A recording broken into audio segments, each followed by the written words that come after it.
Office থেকে ফিরে fresh হয়ে গৌরব সাথে চা নিয়ে বসেছে এমন সময় গৌরবের ফোনে একটা কল আসে। কলটা আর কেউ না, করেছে তার মাসির ছেলে রাকেশ। রাকেশ গৌরবের চেয়ে অনেকটাই ছোট। গত বছর সে ইঞ্জিনিয়ারিং এর লাস্ট সেমিস্টার দিয়েছে এবং ক্যাম্পাসিং এ চাকরিও পেয়েছে। ছেলেটা খুবই ব্রিলিয়েন্ট ও পরিশ্রমীও বটে। গৌরব ওর ফোনটা ধরতেই রাকেশ বলে, একটা খুশির খবর আছে দাদা, আমার প্রজেক্ট ম্যানেজার হিসেবে প্রমোশন হয়ে গেছে। রাকেশের এই উন্নতিতে গৌরব খুবই খুশি হয়। ছেলেটাকে সে খুবই ভালোবাসে এবং গৌরব জানে নিজের কাজের ক্ষেত্রে রাকেশ ঠিক কতটা পরিশ্রমী। গৌরব অভিনন্দন জানায় তাকে। এবার রাকেশ বলে, দাদা, আমি তো এখন সিনিয়র প্রজেক্ট ম্যানেজার হিসেবে কাজ করব, আর আমার আন্ডারে অনেকে থাকবে যাদেরকে দিয়ে আমাকে কাজ করিয়ে নিতে হবে। কিন্তু আমার ভয় হচ্ছে তাদের অনেকেই আমার থেকে বয়সে অনেক বড়। তারা কি আমার কথা শুনবে? আমি কিভাবে তাদের নেতৃত্ব দেব? তুমি তো এই ফিল্ডে অনেক বছর ধরে আছো, তুমি কি আমাকে একটু গাইড করবে? আর তুমি তো আজকাল আর্থিক সফলতার ক্ষেত্রে গীতার অবদান নিয়েও কত কিছু লিখছো। আচ্ছা, ভগবান শ্রীকৃষ্ণ নেতৃত্বের সফলতার ব্যাপারে কোনো পথ দেখিয়েছেন? গৌরব বলল, হ্যাঁ, গীতা এমন এক জিনিস যেখানে ভগবান শ্রীকৃষ্ণ আমাদের সমস্ত সমস্যার সমাধান দিয়ে গেছেন। সে আমাদের কর্পোরেট লাইফের সাফল্যই হোক বা বিজনেসের উন্নতি। আর জীবনে যদি আর্থিকভাবে সফল হতে চাও তবে সব ক্ষেত্রেই নেতৃত্ব দেওয়া খুব প্রয়োজন। গীতায় ভগবান শ্রীকৃষ্ণ বলেছেন, যদ্যচরতি শ্রেষ্ঠস্তদেবতর জনা যৎ প্রমাণ কুরুতে লোকস্তনবর্তে। এখানে ভগবান বলেছেন যে একজন শ্রেষ্ঠ মানুষ যা যা আচরণ করেন, অর্থাৎ যা যা কাজ করেন, অন্য লোকেরাও ঠিক তেমনই আচরণ ও তেমন কাজই করেন। তিনি যা কিছু প্রমাণ বা উদাহরণ হিসেবে প্রস্তুত করেন, সমগ্র বিশ্ব তথা মানব জাতি তা অনুসরণ করে। এটাকে সহজভাবে বলতে গেলে একজন লিডার বা নেতার সব থেকে বড় শক্তি হলো তিনি যেমন আচরণ করবেন অন্যরাও সেটাকেই অনুসরণ করবেন। আর এই জন্য লিডারদের কাঁধে অনেক বড় দায়িত্বও থাকে যে তাদের ব্যবহার যেন সব দিক থেকে ভালো হয়। এই কথাটা চাকরির ক্ষেত্রেও খাটে। তোমার ব্যবহার কেমন, তোমার ডিসিপ্লিন কেমন, তোমার নিজের কাজের প্রতি কমিটমেন্ট কেমন, এই সব দেখেই বাকিরা তোমার সাথে কাজ করতে পছন্দ করবে। আর তখনই তুমি একজন সফল নেতা হয়ে উঠতে পারবে। মনে রাখবে, নেতৃত্ব দেবার ক্ষমতা সকলের থাকে না। হাতে গোনা কিছু মানুষের মধ্যে এই ক্ষমতাটি থাকে। এজন্য প্রাচীনকালে মনে করা হতো নেতা যারা হতে পারে তারা জন্ম থেকেই এই ক্ষমতাটি অর্জন করে থাকে। কিন্তু পরবর্তীতে দেখা যায় নেতা হওয়ার ক্ষমতাটি সবাই জন্ম থেকে অর্জন করে আসে না, বরং এমন অনেকেই আছে যারা নিজেদের প্রবল প্রচেষ্টার মাধ্যমে অনেকের মধ্য থেকে নিজেকে নেতা হিসেবে তুলে ধরে। তখনই leaders are born not made এই ধারণাটি পরিবর্তিত হয় এবং সবাই বুঝতে পারে leaders are made not born. এবার প্রশ্ন হলো, তুমি এমন কি আচরণ করবে যাতে তুমি একজন সফল নেতা হয়ে উঠতে পারো? সেক্ষেত্রে ভগবান বলেছেন, প্রথম, শিখতে দ্বিধা করো না। এখানে শেখা বলতে শুধু বইপত্র পড়েই শিখতে হবে এমনটা না।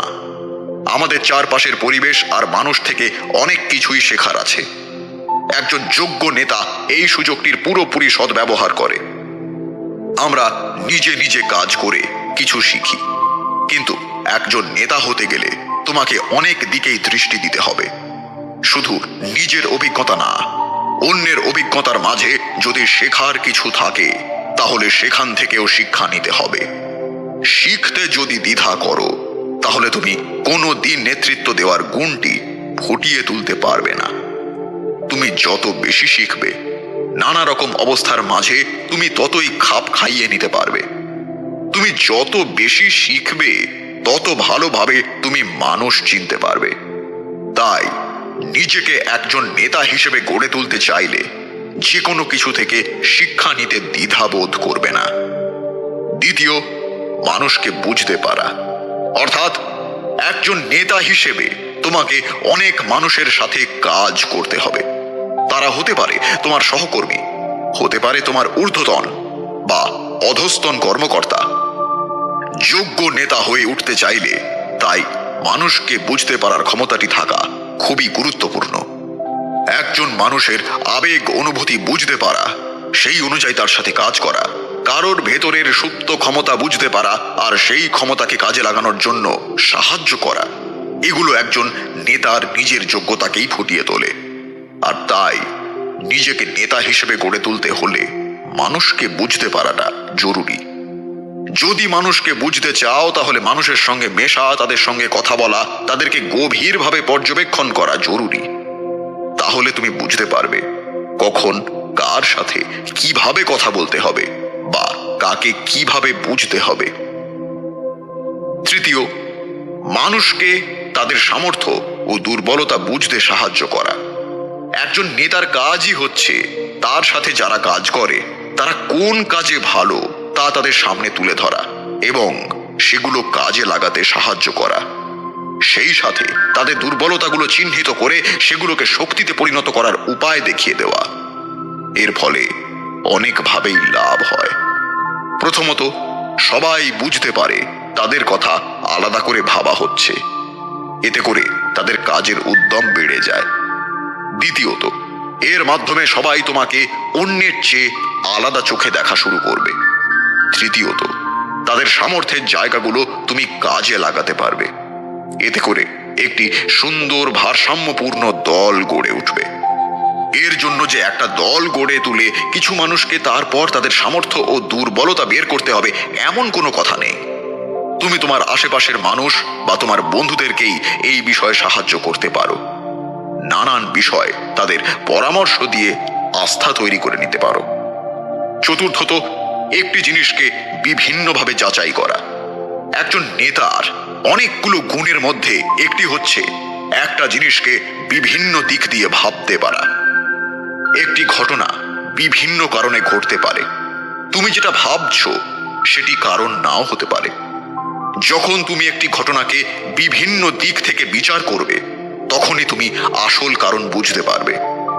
আর এর মাধ্যমে কারণ আর কার্যকারণ সম্পর্কে ধারণা বাড়বে। তাই নেতা হিসেবে গড়ে উঠতে চাইলে এখন থেকেই সবকিছু ঠান্ডা মাথায় পর্যালোচনা করে চর্চা শুরু করে দাও। এতে করে শেখা যাবে আর যাচাই করার ক্ষমতাও বাড়বে। আর সর্বশেষ, নতুন কিছু করার চেষ্টা করো।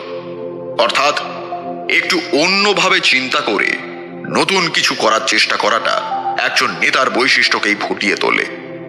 অনেক সময় ধরে চলে আসা একটি সাধারণ কার্যপ্রণালী মেনে চলার বদলে কিভাবে তা পরিবর্তন করে আরো ভালো ফল পাওয়া যায়, একজন নেতার মাথায় এই চিন্তাই থাকে। নিজেকে যদি নেতা হিসেবে গড়ে তুলতে চাও তাহলে তোমাকে একটু অন্যভাবে চিন্তা করার চেষ্টা করতে হবে। কোনো কিছুতে একটি সাধারণ কার্যপদ্ধতি মেনে চলা উচিত, কিন্তু সেই সাথে এটাও চিন্তা করা উচিত যে কিভাবে কাজ করলে আরো ভালো ফল আসবে। তবে রাকেশ, একজন নেতার বৈশিষ্ট্য মাত্র এই 5টি জিনিসই নয়। একজন নেতা সব সময় চেষ্টা করে কিভাবে নিজেকে আরো ভালোভাবে গড়ে তোলা যায়, কিভাবে নতুন কিছু জানা যায়, কিভাবে নতুন কোনো সুযোগ বের করে নেওয়া যায়, কিভাবে কোনো কিছুকে আরো সহজবোধ্য করে তোলা যায়। আর সব থেকে বড় কথা, কর্ম করে যেতে হবে ভগবান শ্রীকৃষ্ণের উপর ভরসা রেখে। উনি অবশ্যই তোমাকে সঠিক রাস্তা দেখাবেন।